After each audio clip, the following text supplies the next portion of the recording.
How do you contribute to our pollution problem in this world? Do you recycle regularly? Do you have a trash pickup that picks up your recycling? Or do you take your recycling to a location? Where do you see our future generations living on this planet? If we do not continue to make conscious recycling choices and aid in the war against pollution, our world will not be what it is today for our future generations. Today, I have several topics to discuss with you, all to help inform and aid in our world's recycling. First, I would like to speak to you about recycling's impact on our planet and the lack of. I would also like to speak about how far we have come in the past. Additionally, I would like to enlighten you all on some very small life adjustments that you can make. So, to shed light on our planet's pollution and recycling issues, I'd like to start by discussing landfills. Landfills are a huge issue and contributor to our pollution. Many items are not biodegradable in our landfills and end up sitting there for decades. Some plastic can even withstand environmental effects in landfills for 10 to 1,000 years. That is a long time to be sitting in a landfill. There was a survey done by S.C. Johnson that showed that only 58% of Americans recycle. That means there are still 42% of Americans that are either not educated on recycling or haven't the means to recycle. There was another study done that showed that the age range of the Americans not recycling was largely caused by 18 to 30-year-olds. I personally was shocked by that our young Americans were a large contributor to the recycling issue.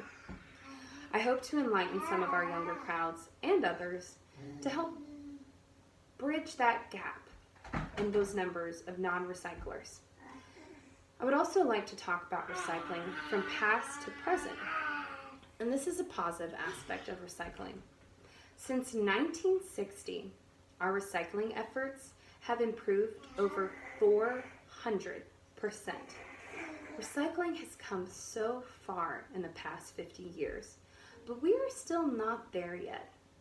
There are so many ways to help make that 42% of non-recyclers lower. Simple ways. Here are some of the wonderfully easy ways to recycle. One trick that I began practicing recently is straws. I love using straws. They don't change the flavor of my drink, but for whatever reason, it tastes way better coming out of a straw to me. And I know others agree, but it's unexplainable. Those wonderful plastic straws, however, cause a huge pollution issue. So, I've recently switched to reusable straws. It's cost effective and recycling effective. 2 in 1. Another simple trick is burning some of your waste. I can't speak for everybody, but after moving to northern Minnesota, I have seen that these great people love a good fire.